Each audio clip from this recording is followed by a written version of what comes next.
ನಮಸ್ಕಾರ. ನಾನು ಕದಂಬ ರಂಗವೇದಿಕೆಯ ಅಧ್ಯಕ್ಷ ರಾಜಶೇಖರ್ ಕದಂಬ. ನನ್ನ ಪಕ್ಕದಲ್ಲಿರೋರು US ರಾಮಣ್ಣ, ಉಪಾಧ್ಯಕ್ಷರು ಕದಂಬ ರಂಗವೇದಿಕೆ. ಕದಂಬ ರಂಗವೇದಿಕೆಯಿಂದ ಈಗಾಗಲೇ ಹಲವಾರು ಉತ್ಸವಗಳು ನಡೀತಾ ಬಂದಿದೆ. ಅದರಲ್ಲಿ ಹೆಚ್ಚಿನದನ್ನು ನಾವು ಎಲ್ಲ ಪ್ರಕಾರಗಳಿಗೂ ನಾವು ಪ್ರೋತ್ಸಾಹ ನೀಡುವುದ ಉದ್ದೇಶದಿಂದ ಇದುವರೆಗೂ ಮಹಿಳಾ ನಾಟಕೋತ್ಸವ ಮಾಡಿದ್ದೀವಿ, ಮಕ್ಕಳ ನಾಟಕೋತ್ಸವ ಮಾಡಿದ್ದೀವಿ, ಯುವಕರ ರಂಗಕರ್ಮಿಗಳ ನಾಟಕೋತ್ಸವ ಮಾಡಿದ್ದೀವಿ, ಪೌರಾಣಿಕ ನಾಟಕೋತ್ಸವ ಮಾಡಿದ್ದೀವಿ, ಮತ್ತು ಜಾನಪದ ನಾಟಕೋತ್ಸವ ಮಾಡಿದ್ದೀವಿ. ಹೀಗೆ ಹಲವಾರು ಪ್ರಕಾರಗಳ ನಾಟಕೋತ್ಸವಗಳನ್ನು ನಡೆಸ್ಕೊಂಡು ನಿರಂತರವಾಗಿ ಬರ್ತಾ ಇದ್ದೀವಿ.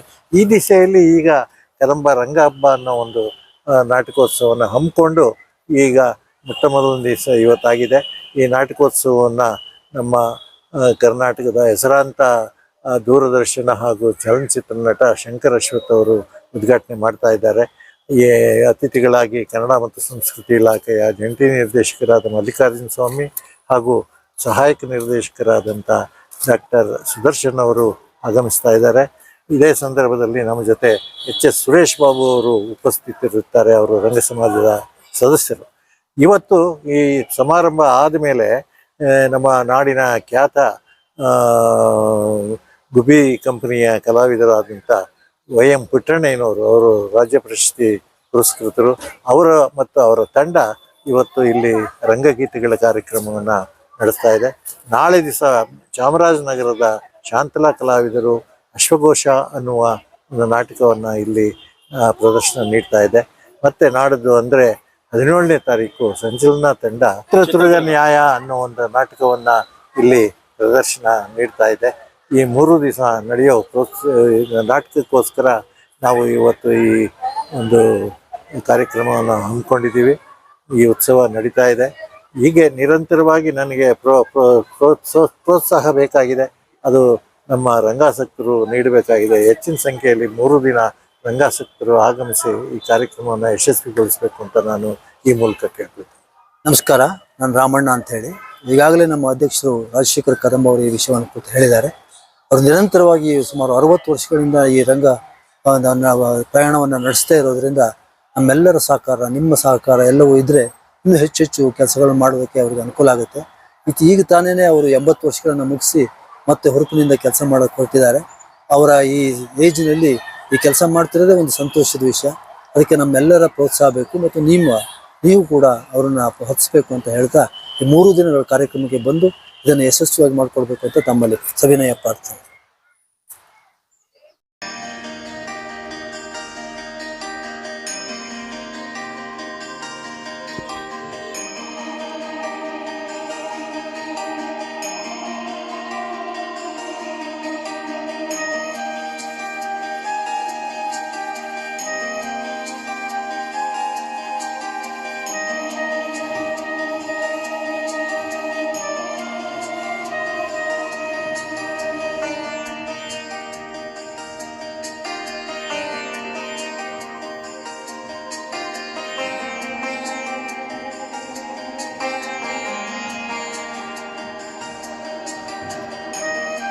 ತೀರ್ಥರೂಪ ಅವರ ಜೊತೆಲಿ ಸಹಪಾಠಿಯಾಗಿದ್ದಂಥವರು, ಅವರ ಒಡನಾಟ ಇಟ್ಕೊಂಡಂತಹ ನನ್ನ ತೀರ್ಥರೂಪ ಸಮಾನರಾದ ಕದಂಬ ಅವರು ಹಾಗೂ ನಮ್ಮ ಬಹಳ ಚಿರಪರಿಚಿತರಾದ ರಾಮಣ್ಣ ಅವರು, ಇವ್ರ ಮಧ್ಯದಲ್ಲಿ ನಾನು ಕೂತ್ಕೊಳ್ಳೋ ಯೋಗ್ಯತೆ ನನಗೆ ಎಷ್ಟಿದೆ ಅಂತ ಗೊತ್ತಿಲ್ಲ.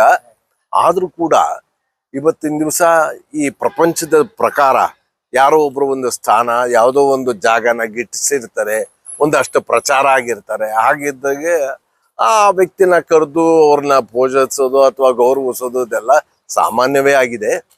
ಆದರೆ ನಾನು ಇಲ್ಲಿ ಬರ್ತಕ್ಕಂತಹ ಒಂದು ಮುಖ್ಯವಾದ ಒಂದು ಉದ್ದೇಶ ಏನು ಅಂದ್ರೆ, ಇತ್ತೀಚಿನ ದಿನಗಳಲ್ಲಿ ನಮ್ಮ ಸಂಪ್ರದಾಯ, ಸಂಸ್ಕಾರ, ಸಂಸ್ಕೃತಿ ಅದು ಯಾವುದೇ ರೀತಿ ಆಗಿರ್ಬೋದು, ನಮ್ಮ ದೇಶದಲ್ಲಾಗಿರ್ಬೋದು, ನಮ್ಮ ರಾಜ್ಯದಲ್ಲಿ, ನಮ್ಮ ಊರಲ್ಲಿ ಯಾವ್ದು ಬೇಕಾದ್ರೂ ಆಗಿರ್ಬೋದು, ಅದೆಲ್ಲ ಎಲ್ಲವೊಂದು ಕಡೆ ಕಳೆದು ಹೋಗ್ತಾ ಇದೆ ಅಥವಾ ಹಿಂದೆ ಮರೆತು ಹೋಗ್ತಾ ಇದೆ ಅನ್ನೋ ಒಂದು ಕಾಲದಲ್ಲಿ, ಆ ಕಾಲಘಟ್ಟದಲ್ಲಿ ನಾವು ಇದ್ದಾಗ ಈ ರಂಗ ವೇದಿಕೆ ಮೇಲೆ ಆಗತಕ್ಕಂತಹ ಚಟುವಟಿಕೆಗಳನ್ನ ನೆನಪಿಸೋದಕ್ಕೋಸ್ಕರ, ಯಾಕೆಂದ್ರೆ ನಾವೆಲ್ಲ ಸ್ಲೇಟು ಬಳಪ ಇಟ್ಟುಕೊಂಡು ಅಕ್ಷರವನ್ನ ತಿದ್ದು ಬಂದವರು.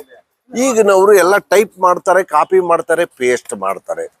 ನಿಜವಾದ ಪರಿಶ್ರಮದಿಂದ ಅದನ್ನು ಅಭ್ಯಸಿಸಿ ಒಳ್ಳೆ ತಾಲೀಮು ಮಾಡಿ ಅದರ ಬಗ್ಗೆ ಅಧ್ಯಯನ ಮಾಡಿ ಅದು ಸಾಕಷ್ಟು ಅನುಭವ ಪಡೆದು ವೇದಿಕೆಗೆ ಏರ್ತಿದ್ದಂತಹ ಕಾಲ ಅದಾಗಿತ್ತು. ಆ ಪೀಳಿಗೆಯವರೇ ಇವರುಗಳು ಎಲ್ಲ. ಆದರೆ ಬಹಳ ಶೋಚನೀಯವಾದದ್ದು ಏನಪ್ಪಾ ಅಂದ್ರೆ ಇವತ್ತಿನ ದಿವಸ ಅಲ್ಲಿ ಯಾರೋ ಕೂತ್ಕೊಂಡು ಅವನು ಡೈಲಾಗ್ ಹೇಳ್ತಿರ್ತಾನೆ, ಆ ಡೈಲಾಗನ್ನ ನಾವಿಲ್ಲಿ ಹೇಳ್ತಿರ್ತೀವಿ. ಆ ತರ ಪರಿಸ್ಥಿತಿ ಆಗಿದೆ, ಕಾಪಿ ಪೇಸ್ಟ್ ಅಂತ. ಒಂದು ಈ ಸತ್ವ ಇರತಕ್ಕಂಥದ್ದು, ಈ ನಮ್ಮ ಸಂಸ್ಕಾರ ಸಂಸ್ಕೃತಿ ನಮ್ಮ ಸಂಪ್ರದಾಯ ಏನೇನಿದೆ ಅವತ್ತಿನ ದಿವಸ ಇದ್ದಿದ್ದು ಇವತ್ತಿಗೂ ಅದು ಪ್ರಸ್ತುತವಾಗೇ ಇದೆ. ಆದ್ರೆ ಜನಗಳು ಅದನ್ನ ಮರಿತಾ ಇದ್ದಾರೆ. ಹಾಗಾಗಿ ನೀವು ಇವತ್ತಿನ ದಿವಸ ನೀವು ಟಿವಿ ಕಾರ್ಯಕ್ರಮಗಳು ನೋಡಿದ್ರೆ ಹಳೆಯ ಹಾಡುಗಳನ್ನೇ ನಾವು ಜಾಸ್ತಿ ಹಾಡ್ತೀವಿ. ಇವತ್ತಿಗೂ ರಾಮಾಯಣ ಮಹಾಭಾರತ ಟಿವಿಲಿ ಬಂದ್ರೆ ನಾವು ನೋಡ್ತೀವಿ. ಅಂತಹ ಒಂದು ಆಗಿನ ಕಾಲದ ಒಂದು ಸಂಪ್ರದಾಯ ಏನು ಸೃಷ್ಟಿ ಆಯ್ತು, ಒಂದು ಅಕ್ಷರಾಭ್ಯಾಸ ಅಂತ ಏನು ಶುರು ಆಯ್ತು ವೇದಿಕೆ ಮೇಲೆ, ಅಂತಹ ಇದನ್ನ ಒಂದು ವೇದಿಕೆನ ಈಗ ಸೃಷ್ಟಿ ಮಾಡಿ ಕದಂಬ ಅವರು ಅಂಥವ್ರಿಗೆ ಉತ್ತೇಜನ ಕೊಡ್ತಾ ಇದ್ದಾರೆ. ಬಹಳ ಶ್ಲಾಘನೀಯ. ನನಗೆ ಬಹಳ ಸಂತೋಷ ಆಗುತ್ತೆ ಈ ಕಾರ್ಯಕ್ರಮಕ್ಕೆ ಬಂದಿರೋದಕ್ಕೆ. ಎಲ್ರಿಗೂ ಒಳ್ಳೇದಾಗ್ಲಿ, ಈ ಕಾರ್ಯಕ್ರಮ ಯಶಸ್ಸಾಗ್ಲಿ. ಮುಖ್ಯವಾಗಿ ಈ ವಿಷಯಗಳು ಈ ಥರದ್ದೆಲ್ಲ ನಾವು ಚಿಂತನೆ ಮಾಡೋದಕ್ಕೆ ಕಾರಣ ಅಂದ್ರೆ ನಮ್ಮ ಹಿರಿಯರು, ಅದು ರಾಜ್ಕುಮಾರ್ ಆಗಿರ್ಬೋದು, ಅಶ್ವಥ್ ಅವರ ಆಗಿರ್ಬೋದು, ಅವರೆಲ್ಲರೂ ಈ ವೇದಿಕೆಯಿಂದನೇ ಬಂದಂಥವ್ರು. ಆ ವೇದಿಕೆಯಲ್ಲಿ ಅವ್ರು ಮಾಡಿದಂತಹ ಪರಿಶ್ರಮವೇ ಮುಂದಿನ ದಿನಗಳಲ್ಲಿ ಚಿತ್ರರಂಗದಲ್ಲಿ ಅವರು ಮೇರು ನಟರಾದ್ರು ಅಥವಾ ಹೆಚ್ಚು ಕಾಲ ಅವರು ಜನಗಳಿಗೆ ಸ್ಪಂದಿಸಿದ್ರು. ಅಂತಹ ಒಂದು ಸ್ಥಿತಿ, ಅಂತಹ ಒಂದು ಜಾಗ ಎಲ್ಲ ಪಡೆದಂತಹ ಅಂತಹ ಪರಿಶ್ರಮಿಗಳ ಬಗ್ಗೆ ನೆನಪಿಸ್ಕೊಳ್ಳುವಂತಹ ಕಾರ್ಯಗಳನ್ನ ಮಾಡೋದು ಬಹಳ ವಿರಳ ಆಗಿದೆ. ನನ್ನ ತಂದೆನೂ ಬೇಸಿಕ್ ಆಗಿ ಹೇಳಬೇಕು ಅಂತಂದ್ರೆ ಅವ್ರಿಗೆ ಈ ಕಲೆಗೂ ಅವ್ರಿಗೂ ಏನು ಅಂತ ಸಂಬಂಧ ಇರಲಿಲ್ಲ. ಆದರೆ ಯಾವಾಗ ಕಲಾ ರಂಗಕ್ಕೆ ಅವರು ಪಾದಾರ್ಪಣೆ ಮಾಡಿದ್ರು ಬಹಳ ಪರಿಶ್ರಮಿಯಾಗಿದ್ರು.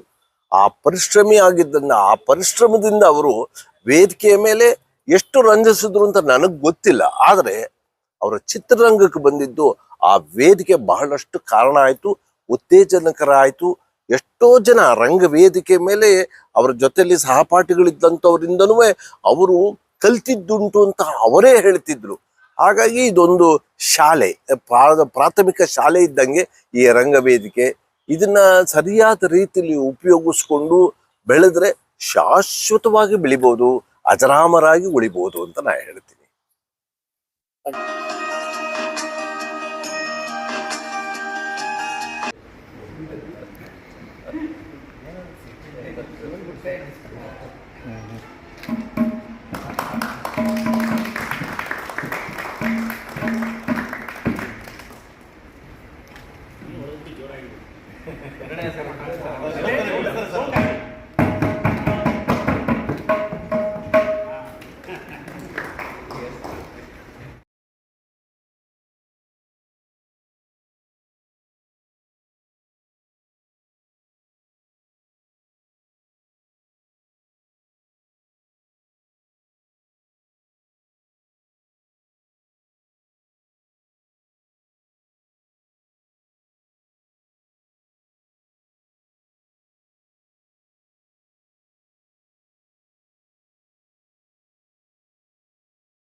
ರೂಪ ಮುನಿ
सर्वत्राणि सर्वेश्वरी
ದುರ್ಲದಶಾಸ್ಯ ನನಪುರಮಿದ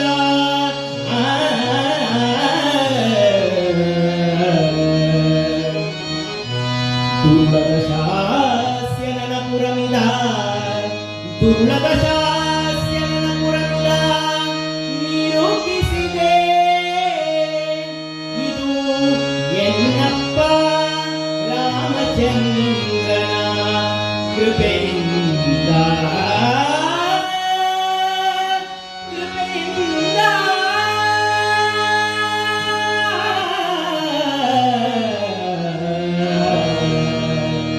ಇದು ಎನ್ನಪ್ಪ ರಾಮಚಂದ್ರನ ಕೃಪೆಯೋ ಚಂಡದಾನವ ಮಂಡಲೇಂದ್ರನ ಚಂಡದಾನವ ಮಂಡಲೇಂದ್ರನ ಚಂಡದಾನವ ಮಂಡಲೇಂದ್ರನ ಚಂಡದಾನವ ಮಂಡಲೇಂದ್ರನ ಚಂಡದಾನವ ಮಂಡಲೇಂದ್ರನ ಚಂಡದಾನವ ಮಂಡಲೇಂದ್ರನ ಕಟ್ಟು ಹಿಡಿಯುವೆ ಹಿಂದುವೆ ಹೋಗಲೇ ಗಂಟೆನ ಲಂಕಾಪುರವ ಮಂಗಳನ ಮಾಡಿದ ಕಂಡೆ ಲಂಕಾಪುರವ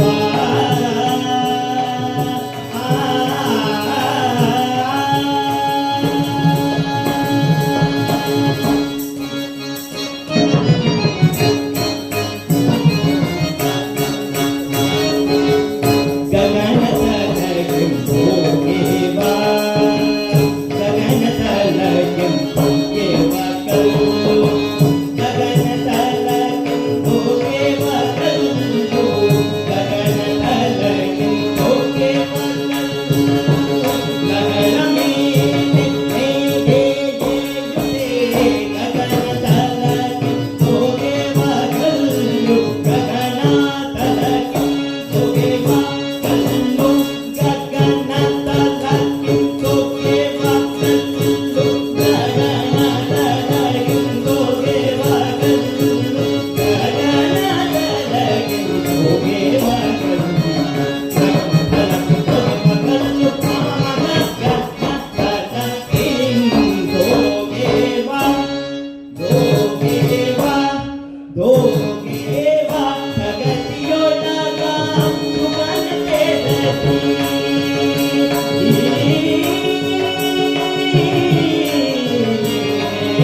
ಮೋಹನ ಮೋಹನ ಸಂಗೀತ ಮಂಜುಳ ಮೋಹನ ಸಂಗೀತ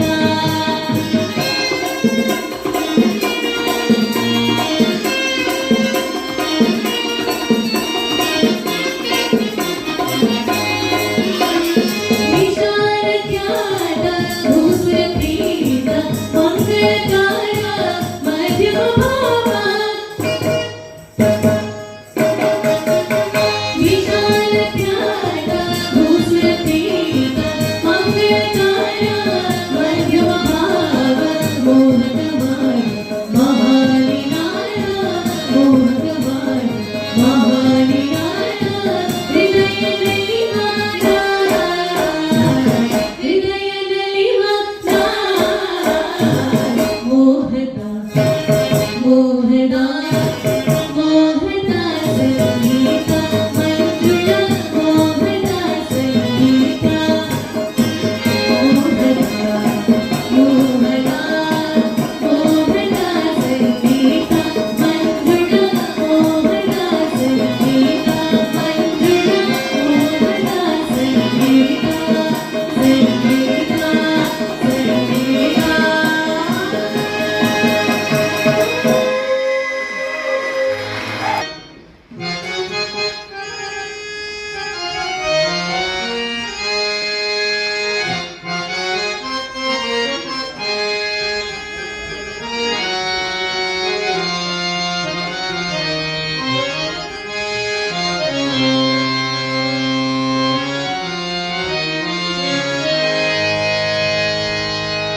ಮರನು ಮನ್ಮಥನೋ ಗಾಡೆ ಈತನ ನಾಮನದೊಳಿರಯನಾಗಿ ಭಾವಿಸಿದ್ದೆ ಮೂರರಿ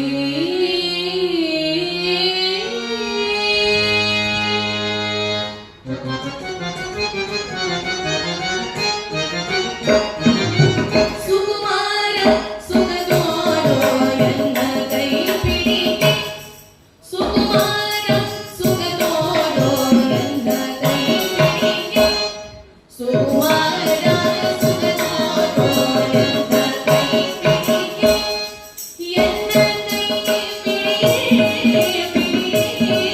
ಪಿಡಿಗೆ ಸುಕುಮಾರ ಸುಖದೋರೋ ಎನ್ನ ಕೈ ಪಿಡಿಗೆ